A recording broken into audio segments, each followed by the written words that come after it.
Alright, so I'm going to go through a little bit of my DM prep for a group that's been playing about for a year now. It's a work group, so our timing tends to be about once a month, sometimes twice a month. So I'm trying to do as much prep because we really decide the day before we're going to play if everyone can make it. Sometimes we play if one person is missing, if two people are missing. We tend to cancel that session and just try again the next week. So I don't want to prep, and then end up not using anything or forgetting what I prepped because it may be another month before we play. Uh, we are playing through the Lost Mine of Phandelver, so pretty much taking everything from the book with the little tweaks here and there, but mostly the monsters and what happens follows pretty closely. So tools that we use, I use D&D Beyond for the source book, and so I get the maps and stuff from there. I use 2-minute tools. They're token editor. They have a whole bunch of tokens, and you can try and type something in, and hopefully a token pops up, like barbarian. And then they have all these barbarian tokens, so that's pretty neat. I use Google Slides for the maps, so basically I have one map of the maps, and all these mostly come from the book. Sometimes I get some maps from Pinterest or Reddit, and I put those in here. Um, and then kind of put a little fog of war with some tools from the slides, and then insert the tokens for all the bad guys.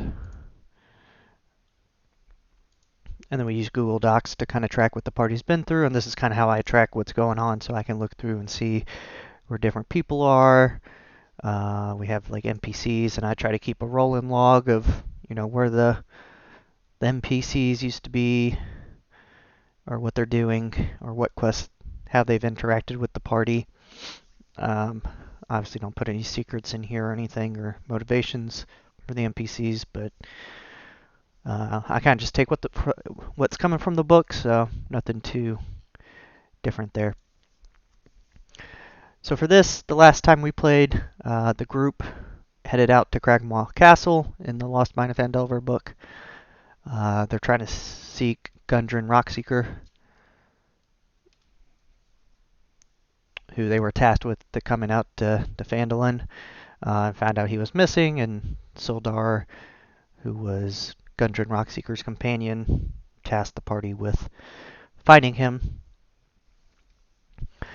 So last time we played, they were in the middle of exploring Crackmaw Castle. So we kind of have these tokens that I've negative colored to show that they defeated them.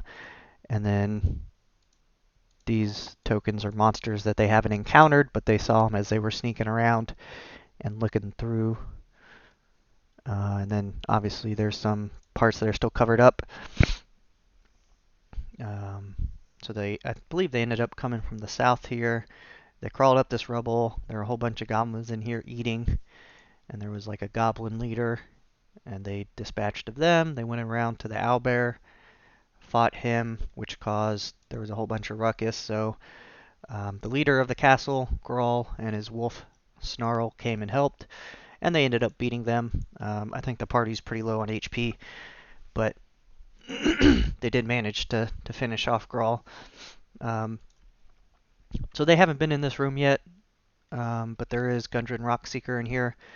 And then I have this old lady token, which is going to be the doppelganger. And they've seen that old lady around town, so she's kind of making an appearance here. I'll probably have her tell them that she's a prisoner. They captured her in the woods while she was hunting or gathering or something. And the last time they ran into her was when a Red Brand soldier ran out of the tavern that was next to the Red Brand hideout. And when the party went to go chase her, or him, the Red Brand, all they found was the old lady, because the Red Brand was actually the doppelganger.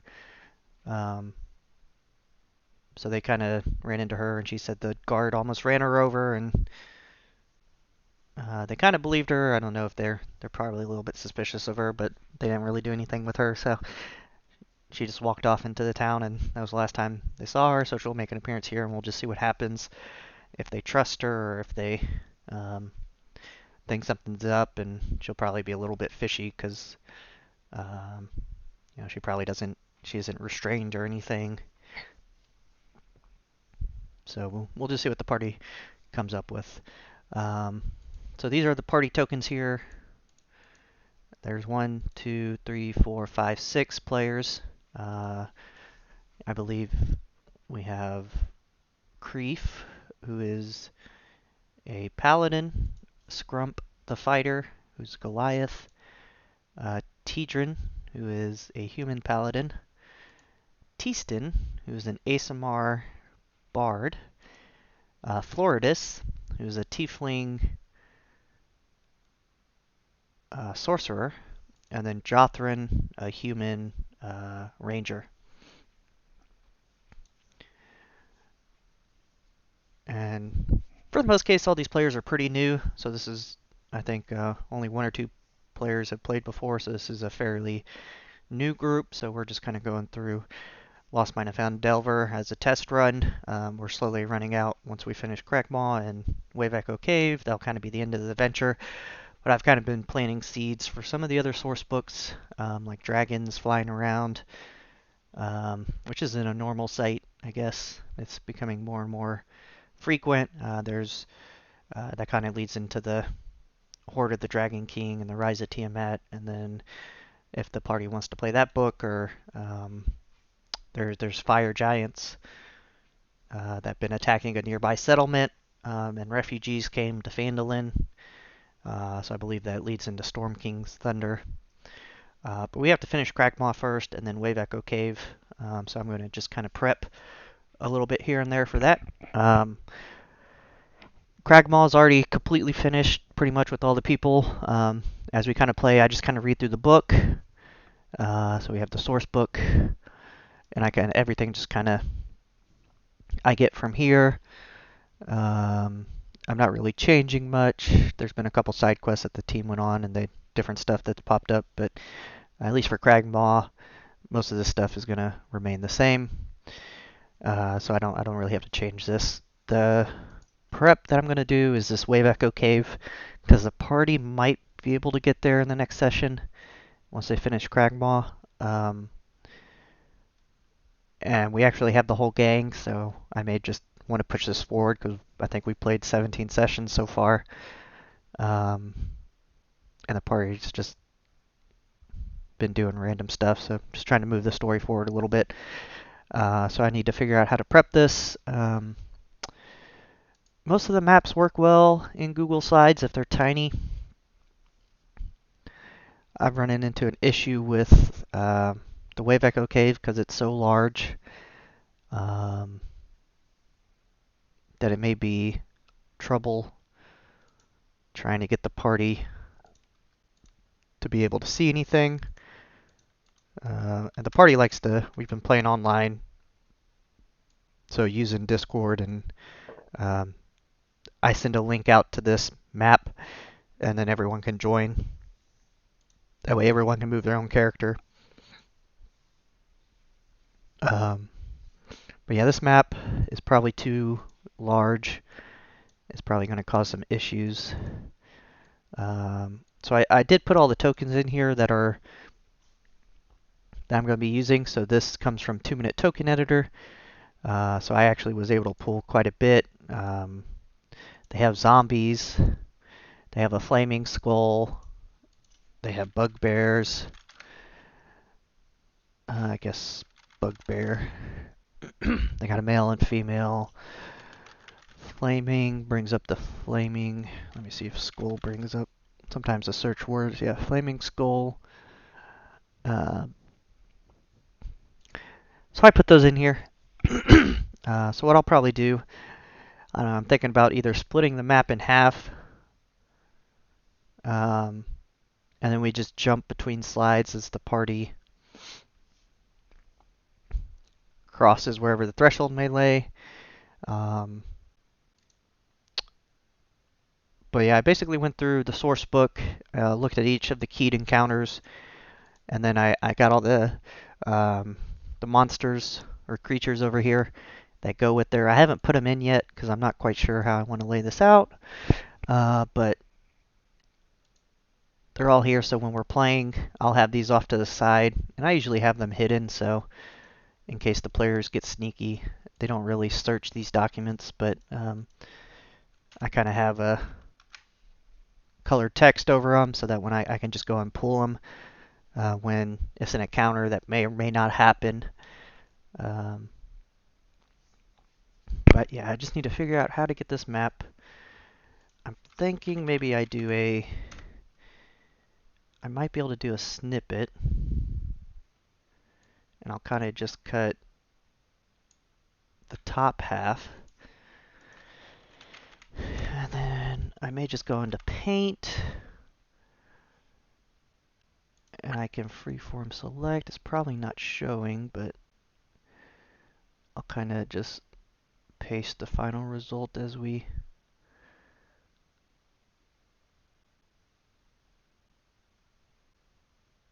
Yeah. And let me see if I get a... There we go. I should have two little maps here.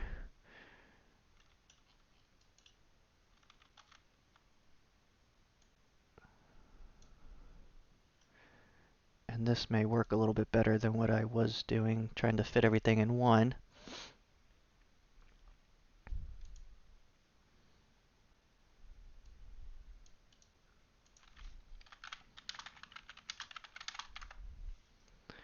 Alright, so what I normally do, and I may have to... I'll just go here.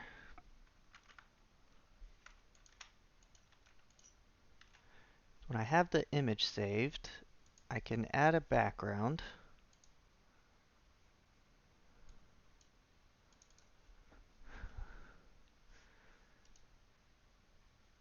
So it's... Oh, I left the... I guess I needed to get rid of the tokens. I should not have put those in there. I get a background. And you can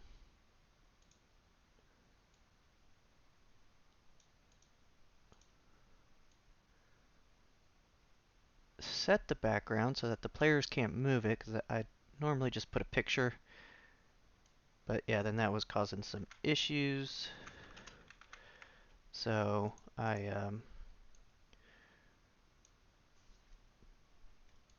decided I would just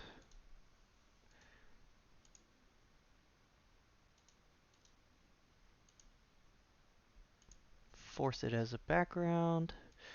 Here we go. This one should be better. It's still a little blurry. No, that one's actually pretty good. Alright, so I can go through the source book for Wave Echo Cave, and the source book does come from D&D Beyond. So the cave entrance, you know, there's all this stuff here. I don't normally put anything that I read aloud or that isn't going to be combat. Maps are mostly just for the combat, so it says that one of the Rockseeker's brothers is going to be here. We kind of just obviously roleplay that and theater of mind. So to the mine tunnel, there's a jelly. So this was my jelly. I know it's not exactly... Where's the map at? Here we go. Oh yeah, that's a big jelly. So I just went to 2-minute token editor and typed in jelly and found a jelly. So of course this doesn't want to do anything right. I hope I didn't copy anything else that maybe I copied a...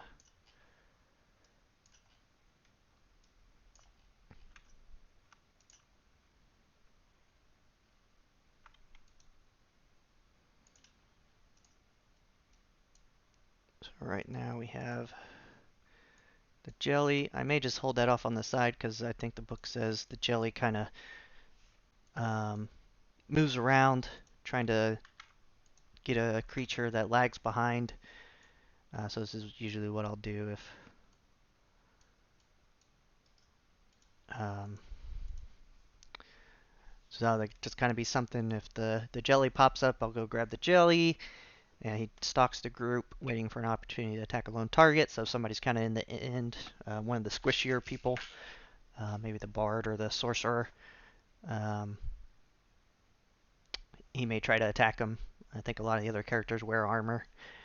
Um, I mean, he's not the smartest, so just if someone's in the back, that'll probably be his opportunity to attack. Doesn't matter who it is. So the old entrants, they had these Sturges.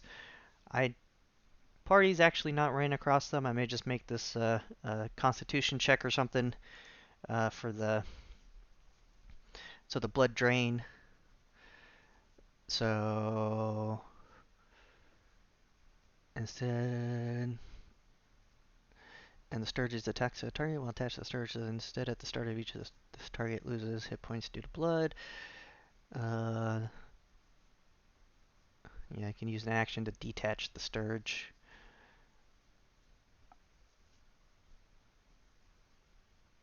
Piercing damage, and the Sturges attach the target. So plus 5 to hit, 5 damaged.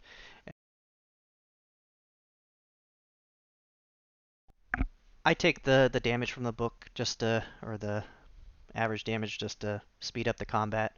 There's 6 players, so they all roll their damage, and so I just take this. Um, so it says there's 10 of them. They do 5 damage. I mean, that might be interesting. I don't know. I'll see. But yeah, it looks like they attach themselves. I mean, they only have 2 hit points. It's going to be pretty easy. So it's basically going to be just probably one attack, suck some of their blood, and then if they don't remove it, they lose the 5 attack due to blood loss.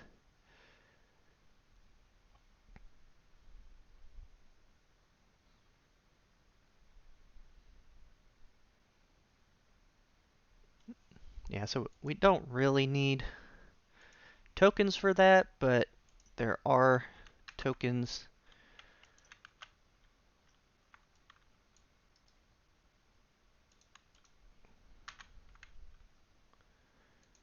available.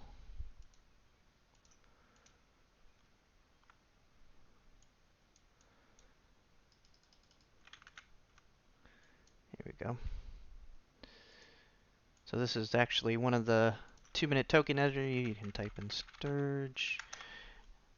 And there's 2 different versions. This one probably looks more like it. This one was just a little bit more side view and colorful, but you got a choice here. I don't know if they have, I don't know what their plans are for everything, but they have quite a few different options. So once I get this guy up here,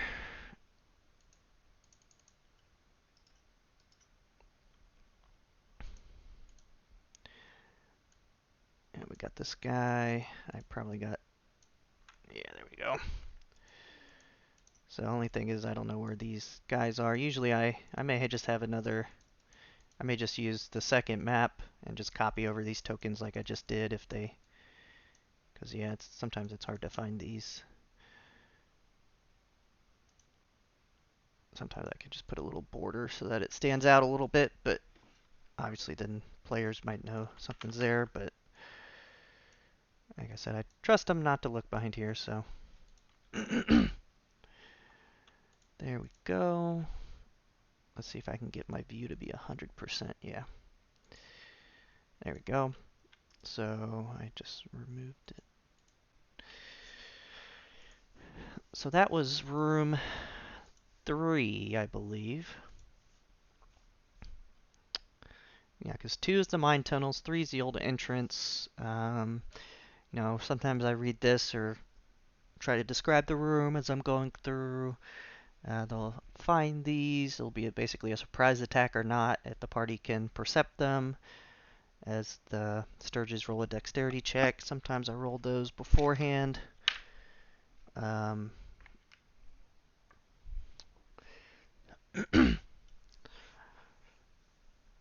Usually I just read what's in the book. These are pretty easy. Um, so the old guard room, this is where they have 9 skeletons. So in the round, after any creature enters this chamber, the bones begin to stir and knit together, forming 9 skeletons. So that may be one where, so that's room 4. I don't put the tokens in. Um, so I'll just kind of start drawing my fog of war here. Usually if the room doesn't really matter that much.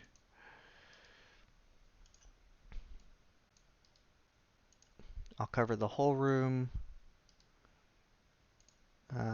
So yeah, I don't know what the players can enter.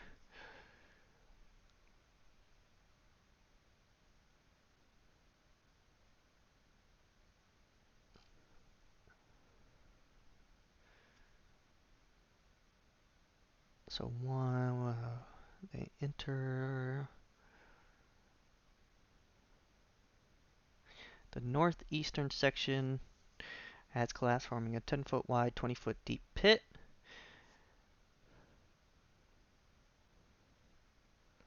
So I guess they climb down here, and there's a tunnel leading northwest and east. So they have a choice of where they want to go.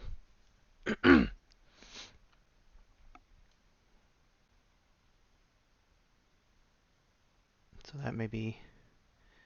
Sometimes I'll get these points to. Sometimes it's hard to know where to go. So I'll kind of cover up these points so that when I delete it, it opens up into the next little area so the party kind of has an idea where to go. So I'll kind of just get some of these sections, and I'll kind of include some of these so I don't have to draw too much, and kind of just go like this for 3, and I'll put that right there. And then we'll have another.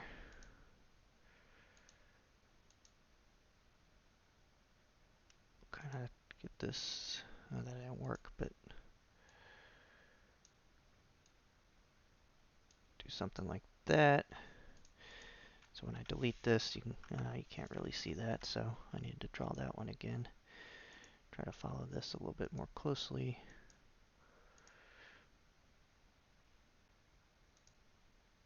I said I'll try to cover up all these bits and pieces of the map that are open. And I wish it would select the same color, but usually I'll go in and just select everything and change all the lines.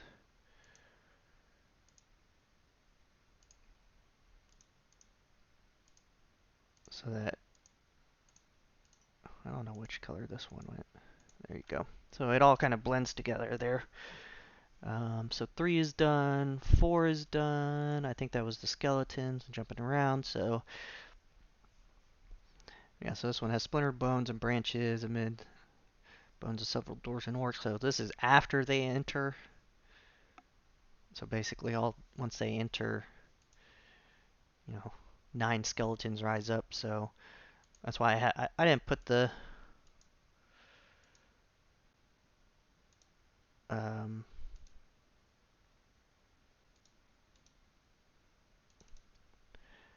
the skeletons in there, because obviously the party doesn't know that they exist until they're in there for a little bit.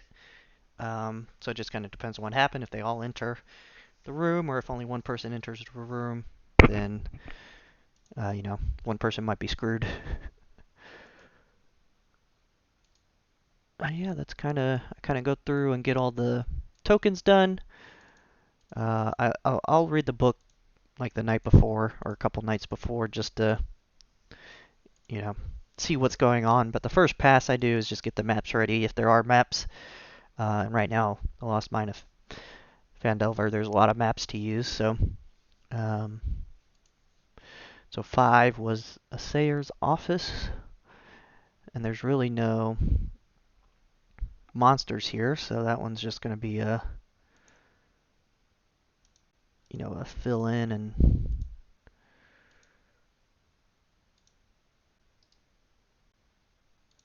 I just try to get the points so that you can't really see what's going on, but the players have options to know where the doors are and stuff. So, and then I kind of throw them off, like by putting, just so they think the map's sometimes bigger than what it is.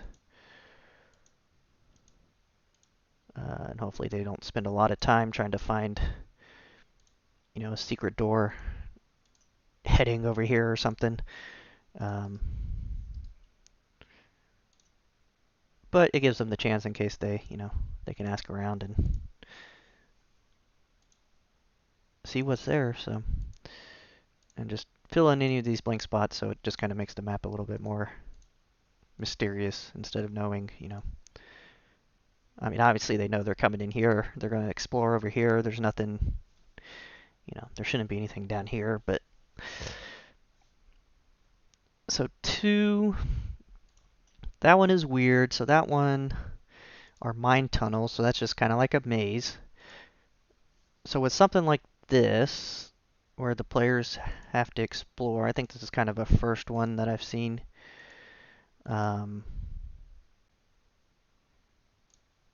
I got to figure out. I'll kind of go like this. I don't really care. Yeah, let me go like this. And let me edit that so that, they'll probably explore it all. I can probably just show them, but, if you're playing with theater of mind, you kind of get lost with all these turns, so just trying to recreate that. So basically just trying to get wherever there's like a pathway. That's basically my new polyline. So yeah, so something like this. They're going to be able to see like all the way down here. And I'll just leave this door in so it's easy enough for them to, and I probably have to edit this point just a little bit to, and I'll go back and change the colors as I finish these, but yeah, that's kind of I don't have to be too exact here. And the players may click on these and say, I want to go down here, but that's kind of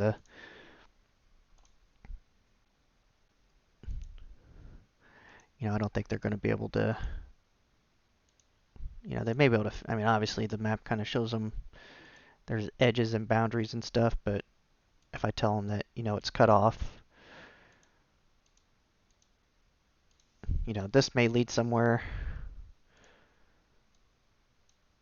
This may lead somewhere, so they're probably going to go down there.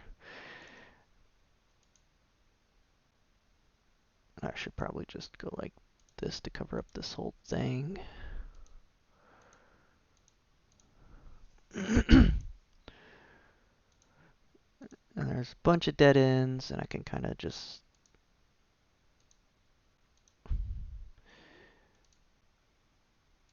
not too exact with these, just cover them up, don't,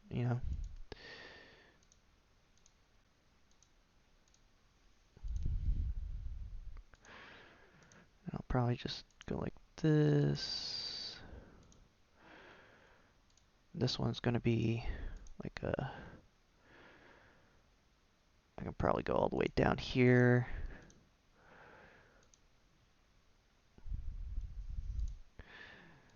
So I guess just the annoying bit's going to be swapping between 2 maps maybe. But I think that's going to work better than having the one big map. So something like this might be annoying, but I don't know. The party seems to like exploring like this, so we've kept using Google to do exploring with these maps.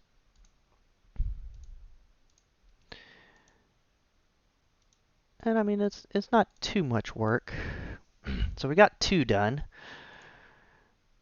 We did 5, so 6. This is where 3 ghouls are located. So they're kind of eating in this room. Um, so yeah, now I can... So we didn't really have ghouls on the map. I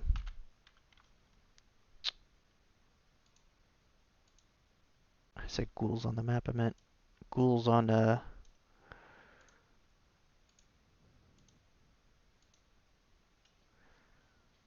don't know why it keeps pasting down here, but...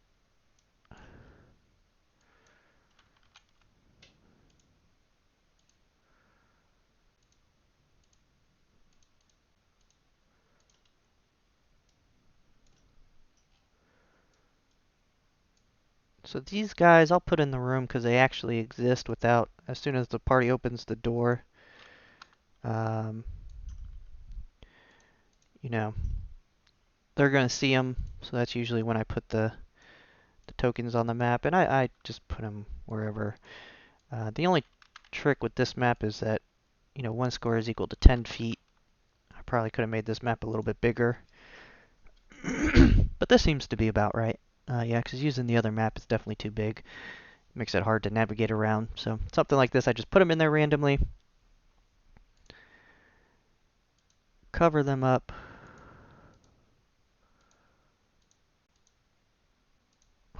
And we are done.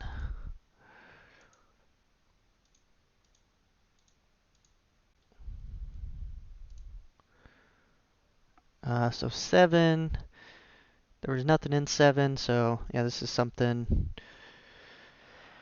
It's just an empty room. I'll just cut it in half because there is a door.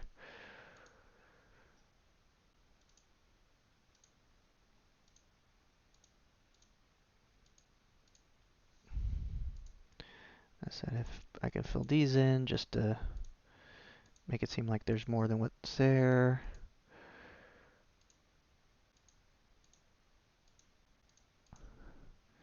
Yep, and then once I'm done, I just go like this, get the right color.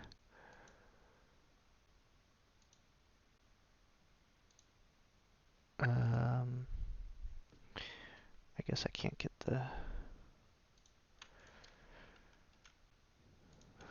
That was these guys. Transparent. That was causing it. So I guess I need to get this stuff in here first. There you go.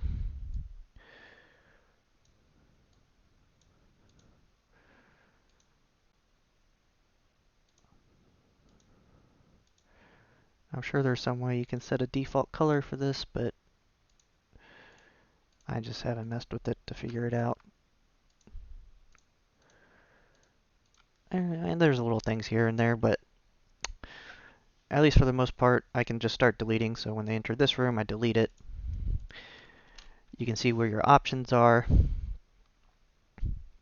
And I might have to, you know, they'll get the description of this room, so they'll know. I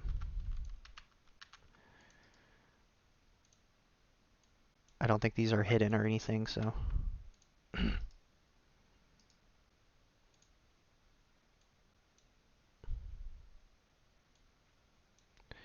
Probably just undid everything, but yeah, just something like that, and then I'll edit this guy.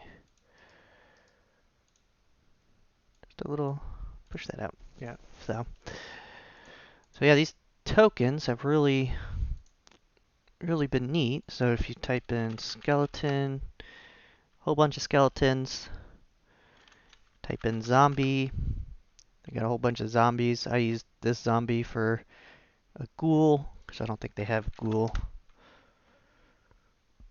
Oh, they do have ghouls. I think I typed in ghouls last time. So yeah, you click on it, default color pops up.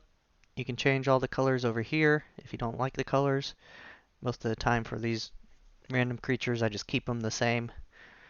But like you can change the clothes to whatever color you want. You can change the cut tongue if you want a different color, body. And then you can download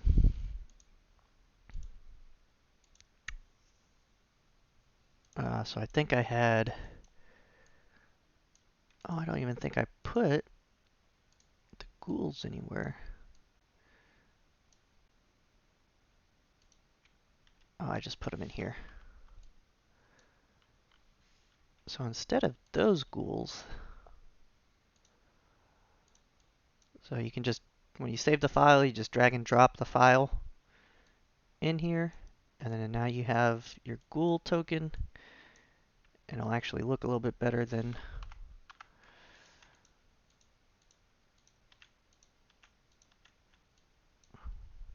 the fake ghoul that I was using.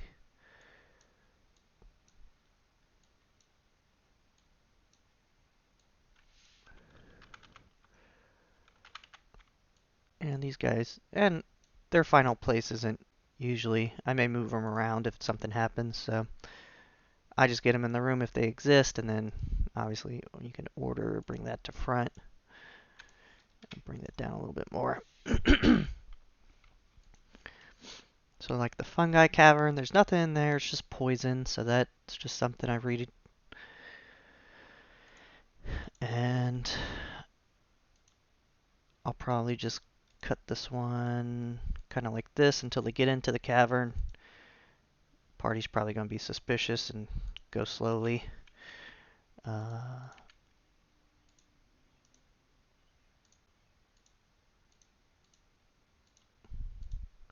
but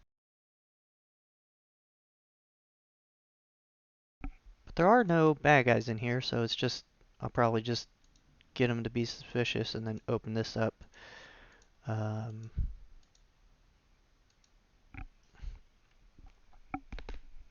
and what I'll actually do, I think,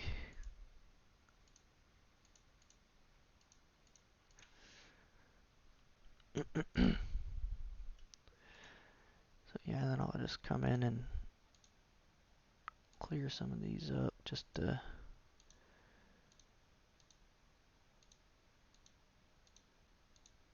make it seem like there may be something over here if the party cares, but usually, if there's not an entrance or something, nobody goes looking for it, so just something like that. So what I'll probably do now that I have that is I can get the top half of the map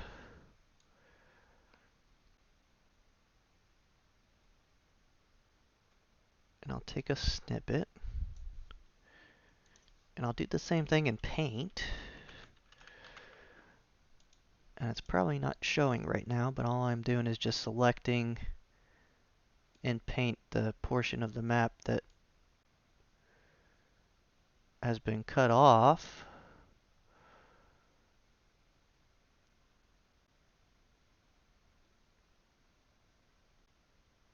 And just get the top.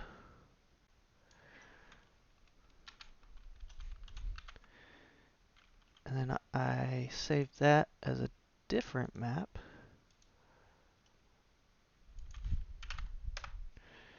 So now I'm probably coming back. We're going to get a new slide and just basically do the same thing. I guess it kind of shows a bunch of outlines in that, but so yeah, once the party gets done, we kind of just work through these maps if it's a map setting. Otherwise, we role play. I've been trying to be more off the cuff or spontaneous in terms of dialogue, so I don't really prep that, at least with the Lost Mine of Phandelver. Most of it comes from the book. Um, and then just trying to speak for the characters depending on what the party says. Maybe for like the big bad guys, I'll probably look up some more eloquent speeches or something, like Nesnar, the Black Spider, who's the big bad guy of the starter set Lost Mine of Phandelver. Yeah, he just kind of wants the power from this cave at the Forge of Spells, and not really a big overarching world-shattering bad guy, but just a little local miner Probably take care of them pretty easily, and uh, we'll see what happens. But yeah, I'm gonna finish up the rest of the Wave Echo Cave um, with all the tokens, and that's kind of how we've been playing, or how I've been preparing the sessions. Or the next preps after the Lost Mine of Phandelver will probably be a little bit more intense because the source books aren't as detailed um, and easily accessible on the fly reading them. So there may be a little bit more that I have to do when we get to those books. We still haven't decided which book we want to do, but I know it's probably going to be one of the source books that's already out there. All right, I hope this was helpful. Thanks for watching.